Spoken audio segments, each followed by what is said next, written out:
नमस्कार, मैं हूं शिवा वर्मा। आप देख रहे हैं कार्यक्रम अपनी बात अपनों के साथ में क्राइम कर्स स्टूडियो में। तो आज हमारे बीच मौजूद हैं एनसीपी के प्रवक्ता।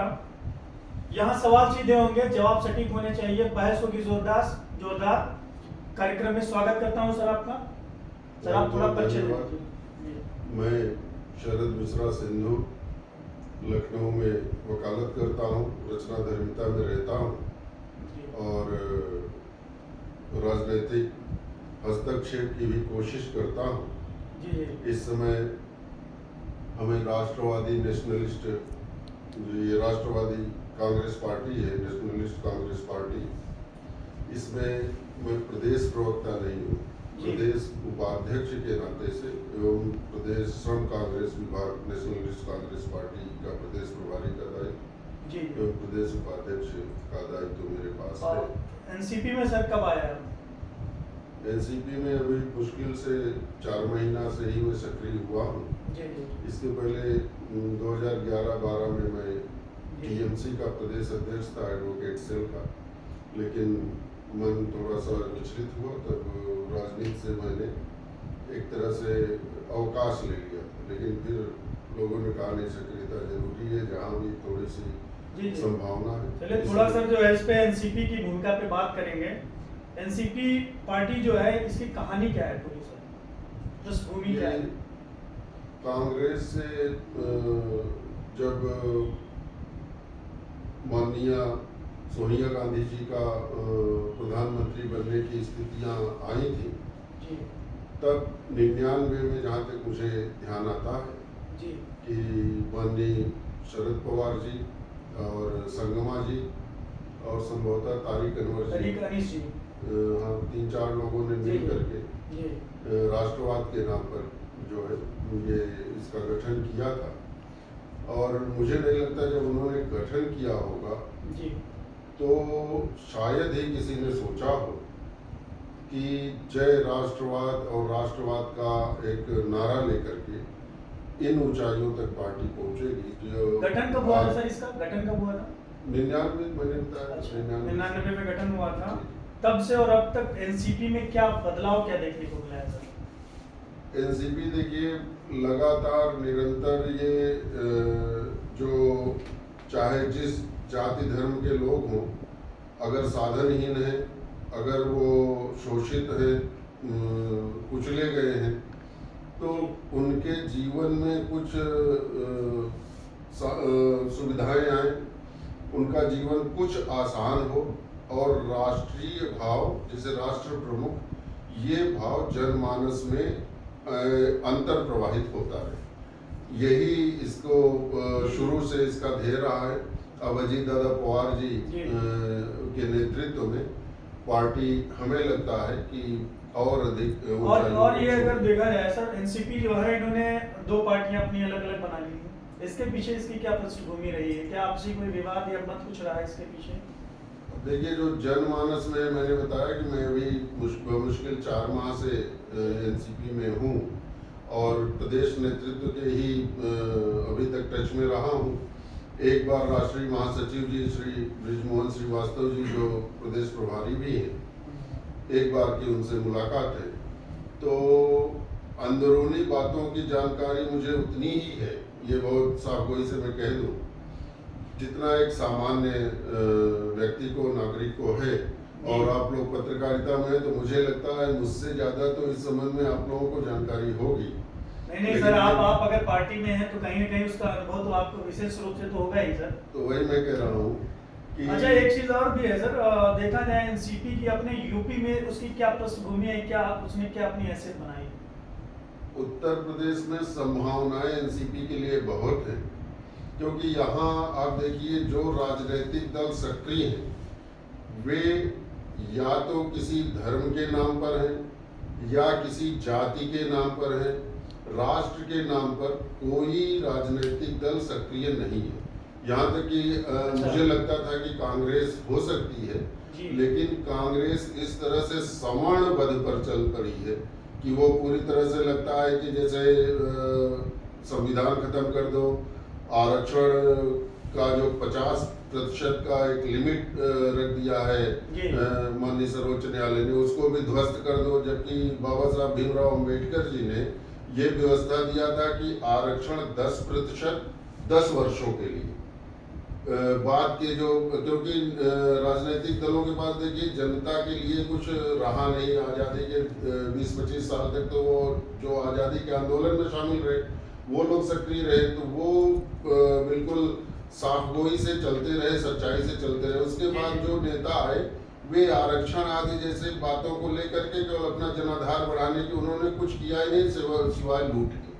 इसलिए जनता में कहीं न कहीं एनसीपी की बहुत बेहतर पृष्ठभूमि नहीं, कहीं ना कहीं नहीं बेहतर पृष्ठभूमि तो है, ये तो मैं कह रहा हूँ कि यहाँ संभावनाएं बहुत हैं उत्तर प्रदेश में, क्योंकि एनसीपी पर किसी जाति का ठप्पा नहीं लगा हुआ, किसी धर्म का ठप्पा नहीं लगा हुआ, केवल राष्ट्र का ठप्पा लगा हुआ। ये वरदान की तरह है। बस यहाँ यही बात है कि केवल जो संगठन है उसको और सक्रिय करना है, और जनता तो राष्ट्र के नाम पर हिंदुस्तान की जनता अपना सर्वस्व प्रदान करने का जो है वो संकल्पित रहती है। अच्छा, आपके हिसाब से जनता है, अपने प्रदेश की जनता एनसीपी पर कितना भरोसा करती है? मैं कह तो रहा हूँ कि अभी तो संगठन ही ठीक, मैं तो 4 महीना हुआ मेरे आए हुए, मैं कोशिश में हूँ कि संगठन पूरी तरह से सुदृढ़ किया जाए और जनता के बीच में निकला जाए, तब न पता चलेगा। बात की जाए अगर 2027 के इलेक्शन की, तो एनसीपी किन मुद्दों पे इलेक्शन लड़ना चाहेगी? राष्ट्र प्रथम, जय राष्ट्रवाद इसका नारा ही है।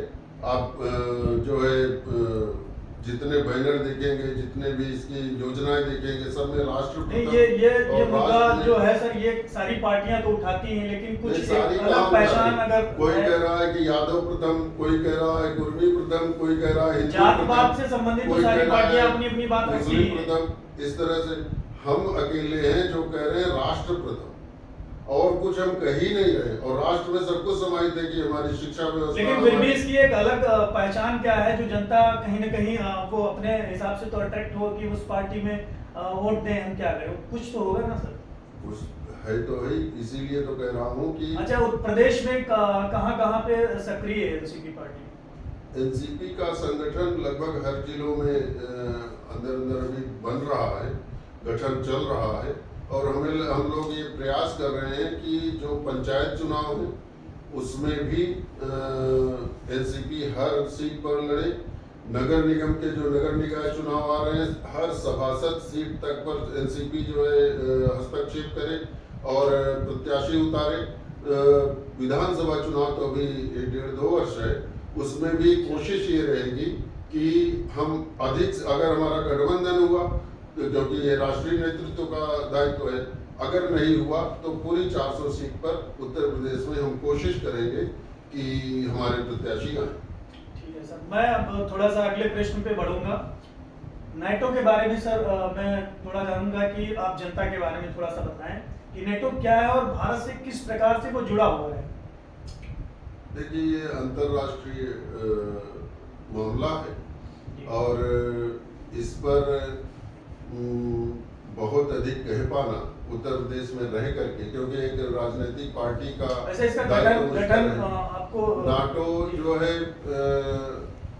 जो यूरोपीय देश है, मुख्यतया जर्मनी, आपका इंग्लैंड, फ्रांस, यही नेतृत्व करते हैं। इसके अलावा अमेरिका भी उसमें ये कब बना था और कितने देश इसमें शामिल हैं? देखिए, ये द्वितीय विश्व युद्ध के बाद इसका गठन हुआ। पहले तो यूएनओ बना, यूनाइटेड नेशंस, वो लगभग हमें लगता है कि वर्ष याद मृत संगठन, वही 44-45 में जब द्वितीय विश्व युद्ध समाप्त हुआ तब यूएनओ बना, यूनाइटेड नेशन 1949 के तहत जो है। और उसके बाद जब यूएनओ भी युद्ध नहीं रोक पाया तो यूरोपीय देश, विशेषकर रूस से डर करके, एक कि रूस कहीं आक्रमण न कर दे, तब रसिया था और यूएसएसआर कहा जाता था, तो इन लोगों ने 2023 और 24 की अगर बात करें तो 2 देशों ने और उसमें जो है हिस्सा लिया, भागीदारी ली। वो कौन से देश ने?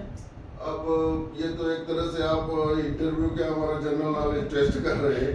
नहीं सर, मैं कहीं ना कहीं ये मामला पूरा जुड़ा है, कहीं ना कहीं 50% जो टैरिफ डोनाल्ड ट्रंप ने लागू किया है, मैं उसी मुद्दे से इसको कनेक्ट कर रहा हूँ। यूक्रेन को अमेरिका का, इसमें मैं तो ये देखता हूँ कि अमेरिका किसी का साथ देने का दिखावा करता है। जैसे आप देखिए इराक ईरान युद्ध हुआ तो ईरान के खिलाफ वो इराक के साथ रहा था, और जिस दिन इराक पर आक्रमण हुआ उसके एक दिन पहले अमेरिका के एक अधिकारी सद्दाम हुसैन के साथ बैठक करके वापस आए थे, और फिर अमेरिका ने इराक को भी नष्ट कर दिया।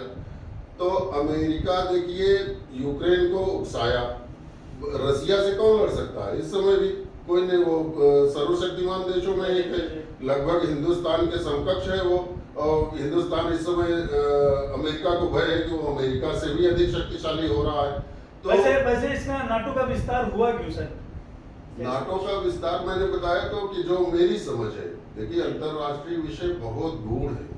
वो जो है, जब तक मेरा कोई, जब मैं लॉ कर रहा था, LLB कर रहा था, तब एक अंतरराष्ट्रीय विधि का सिद्धांत था, एक विषय था, एक सब्जेक्ट था, तो उतना ही मेरा अध्ययन है। बाकी इसमें धारा 5 में जो लिखित है, क्या है, इससे संबंधित क्या है?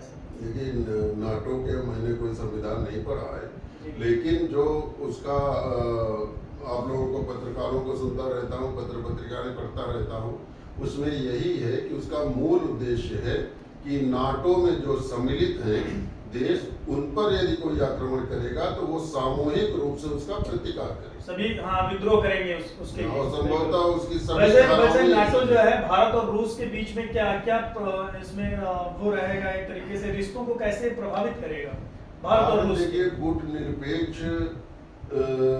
देश के रूप में ही चलता चला आया जी।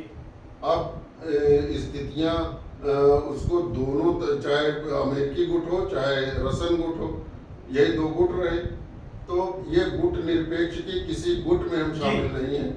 सबके हित जहां होंगे, हम ऐसा नहीं है कि हम केवल अपना हित देखते हैं। जो अंतरराष्ट्रीय स्थितियों में है कि अगर कहीं टर्की, जो इस समय हमारा शत्रु देश है, उसने मेरी पाकिस्तान की इतनी अभी ऑपरेशन सिंदूर में इतनी मदद की, लेकिन टर्की में भी भूकंप आया तो हिंदुस्तान की मदद सबसे ज्यादा पहुंची। कहीं भी यूएनओ में जरूरत पड़ती है तो हमारी वैसे डोनाल्ड ट्रंप ने, सर मैं अगले प्रश्न पे बढ़ रहा हूँ, अमेरिका में डोनाल्ड ट्रंप ने जो अभी 50% टैरिफ जो है लागू किया है, इस पे आप क्या कहना चाहेंगे? ये किन वस्तुओं पे लागू हुआ है?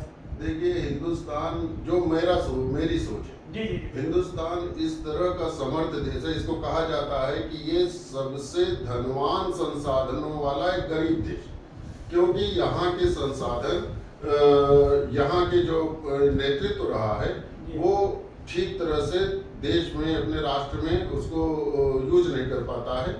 तो अमेरिका चाहे 100% टैरिफ लगा दे, चाहे 200% टैरिफ, जिस दिन भारत की अगर बात करें सर, क्या भारत इंडस्ट्री पर सबसे बड़ा झटका लगेगा इससे? प्रभाव तो पड़ता ही है, लेकिन मुझे नहीं लगता कि जो है, अगर अमेरिका टैरिफ बढ़ा करके, मैं कह तो रहा हूँ कि अगर 200% भी टैरिफ बढ़ा दे, तो वो आप कल्पना करिए कि जिस दिन हिंदुस्तान अमेरिकी उत्पादों पर अभी टैरिफ बढ़ाएगा, और अगर 100% भी कर दिया, तो अमेरिका में क्या स्थिति होगी? वो तो बिल्कुल ध्वस्त हो जाएगा अमेरिका, क्योंकि हम सबसे अधिक आबादी हैं, सबसे बड़े उपभोक्ता हैं। अभी उनकी जो है वो मोटरसाइकिल वगैरह पे टैरिफ कम किया गया हिंदुस्तान की तरफ से, लेकिन उसके बदले में अमेरिका ने सोच रहे हैं कि वो दंडित कर सकते हैं, लेकिन एक संप्रभु देश को इसके पीछे कोई क्या पॉलिटिकल रीजन या कुछ इस तरीके की चीजें भी जुड़ी हुई हैं? इस समय रूस और यूक्रेन का युद्ध चल रहा है, और रसिया का उत्पाद भारत सबसे सर्वाधिक जो है क्रय कर रहा है, खरीद रहा है, इंपोर्ट कर रहा है, तो उससे रसिया को अमेरिका का सोचना है कि मदद हो रही है। लेकिन अगर हिंदुस्तान पे वो रोक लगा रहे हैं, रोक लगाना चाहते हैं, तो फिर यूरोपीय देशों के ऊपर भी रोक लगाए। वो तो रसिया से उसी तरह खरीद फरोख्त कर रहे हैं, उसी तरह इंपोर्ट कर रहे हैं, तो केवल हिंदुस्तान उनके दबाव में क्यों आए? अगर उनके दबाव में आ जाता हिंदुस्तान, तो आज तेल की कीमत 500 रुपए लीटर होती। बिल्कुल बिल्कुल। वैसे भारत कैसे बचाएगा ऐसे उद्योगों को जो है यहाँ पे भी टैरिफ और इन सब चीजों के बीच का जो देखिए, मामला है? भारत मेधा का देश है। अब आप कह देंगे हम ब्राह्मण हैं इसलिए ऐसा कह रहे हैं। अमेरिका भी भारतीय मेधा से डरा हुआ है और उसने कहा कि जो है भारतीय ब्राह्मणों के हित के लिए हिंदुस्तान ने ये अमेरिका की बात नहीं माना, जबकि उनको ये नहीं पता है कि जितनी शिखर की कंपनियां कोई ब्राह्मण की नहीं। ब्राह्मण तो कहता है ब्राह्मण है, भूख को कहते हैं उपवास, वो तो भूखा रह लेता है, लेकिन अपने देश के लिए वो चंद वरदाई बन करके जाके गोरी का गला भी कटवा देता है। तो ये ब्राह्मणों के नेतृत्व वाला, एक तरह से उनकी मेधा के नेतृत्व वाला देश है और वो ब्राह्मण कोई सुविधा नहीं लेते। ये एक अफवाह फैला दी गई है कि ब्राह्मण सुविधा लेते हैं और उस मेधा से, मेधा इस समय सभी जातियों में है भारत के, और उस भारतीय मेधा से डरा हुआ है अमेरिका और उसका डर वो बोल रहा है कि बार बार कि ब्राह्मणों के लिए ऐसा किया गया है। तो अमेरिका खुद अगर दोनों की बात करी जाए 50% टैरिफ जो डोनाल्ड ट्रंप ने लगाया है और अगर बात करें नेटो की, तो क्या कहीं ना कहीं भारत क्या फिर अग्रसर हो रहा है गुलामी की ओर? नहीं, भारत को गुलामी की कोई सोच भी नहीं सकता है। अभी देखिए, अब क्योंकि मैं प्रदेश प्रभारी हूँ श्रम विभाग का और प्रदेश उपाध्यक्ष हूँ, राष्ट्रीय मुद्दों पर मुझे नहीं बोलना चाहिए, उसके लिए राष्ट्रीय प्रवक्ता हैं। लेकिन भारत को गुलाम बनाने की अगर कोई कल्पना भी करता है तो वो या तो पागल है या वो इस धरती पर रहता ही नहीं। बिल्कुल बिल्कुल सही है। ठीक है सर, मैं आगे बढ़ता हूँ थोड़ा सा। बेरोजगारी जो है अपने प्रदेश में तो खैर काफी बढ़ती चली जा रही, योजनाएं आ रही, लाभ लोगों को मिल नहीं रहा, या कहीं एग्जाम हुए तो वो भर्ती ही नहीं हो पा रही है। इसके पीछे क्या कारण है और इसका क्या रोड मैप है?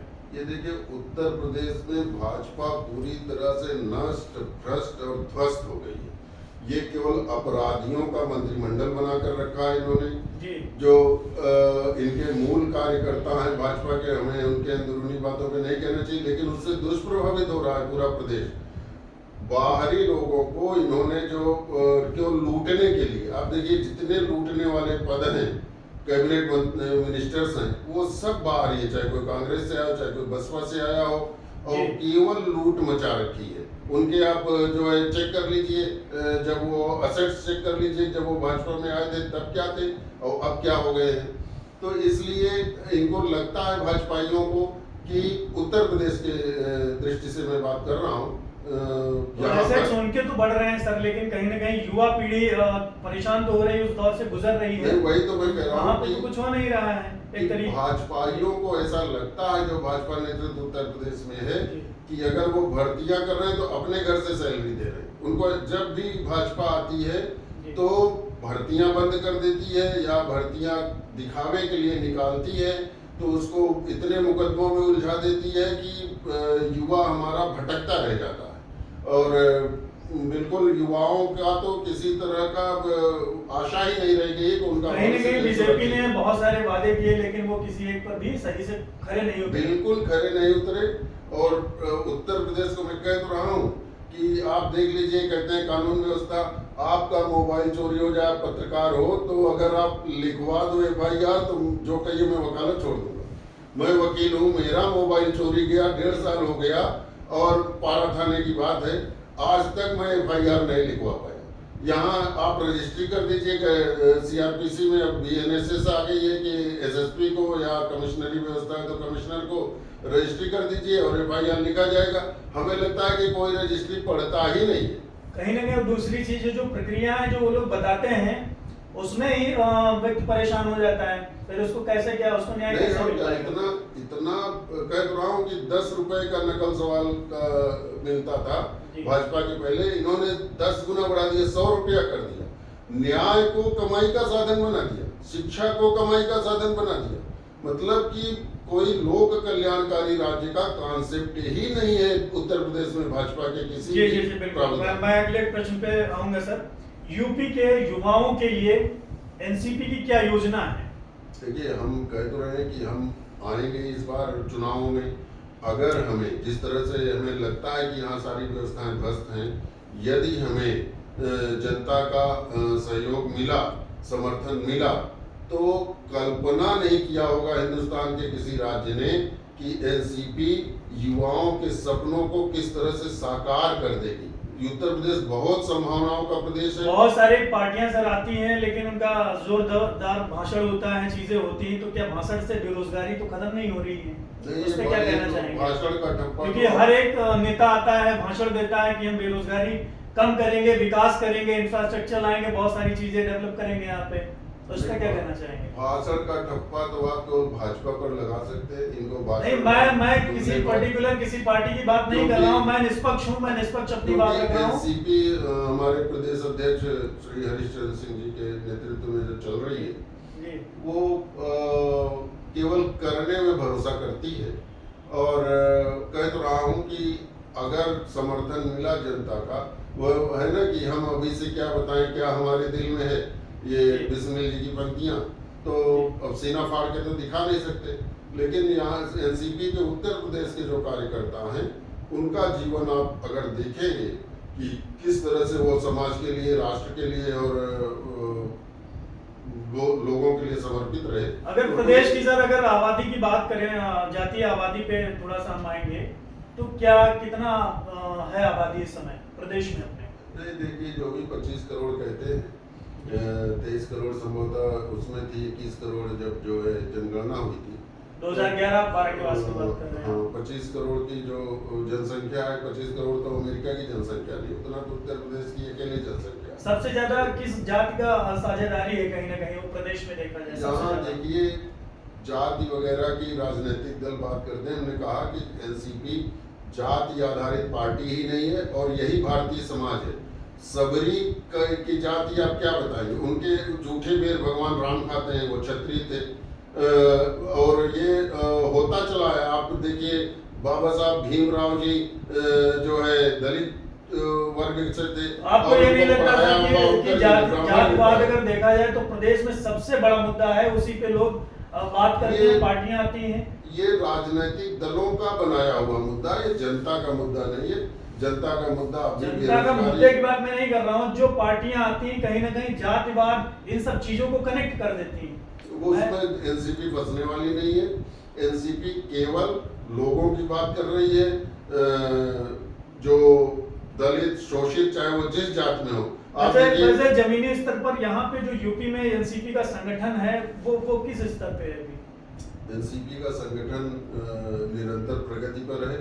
प्रदेश अध्यक्ष जी प्रयासरत हैं, हम लोग भी प्रयासरत हैं, और बहुत जल्दी ये सड़कों पर भी दिखाई देगा। कुछ करेक्ट आंकड़े हैं इसके सर आपके पास? कुछ अब करेक्ट आंकड़े क्या, मैं बता तो रहा हूँ कि जो है कार्यरत है, लेकिन पूरे प्रदेश में कहीं ना कहीं पूर्ण रूप से संचालित नहीं कर रहे हैं अपने कार्य को, या उनकी जो रैलियां हैं जोरों शोरों से नहीं हो रही हैं क्या? देखिए शुरुआती दौर, एक तरह से शुरुआती दौर ही कहा जाएगा। मैंने कहा ना कि अभी जुम्मा में कुछ 4 महीने हुआ है, तो मैं खुद ही अध्ययन कर रहा हूँ। छोटा प्रदेश तो है नहीं, लेकिन कहीं न कहीं अभी संगठन जब विकास अगर उनका करेगा तभी तो यहाँ पे चुनाव लड़ पाएंगे, नहीं तो बिना संगठन के तो चुनाव लड़ना संभव ही नहीं है। बिना संगठन के राजनीतिक क्षेत्र में कुछ नहीं हो सकता, और संगठन को और मजबूत और ठीक है सर, अगले प्रश्न की ओर बढ़ेंगे। एनसीपी की जो राय है मणिपुर हिंसा पे क्या है सर, उसके पीछे का सर? जैसे कि 242 करोड़ का बिल भी जो है पारित किया सरकार ने, और राहत तो कोष को इनको मिला नहीं, तो सिर्फ ये बातें सिर्फ हवाला है या कुछ क्या है इसके पीछे का राज क्या है? राष्ट्रीय मुद्दे की बात है, और उस पर हमारे राष्ट्रीय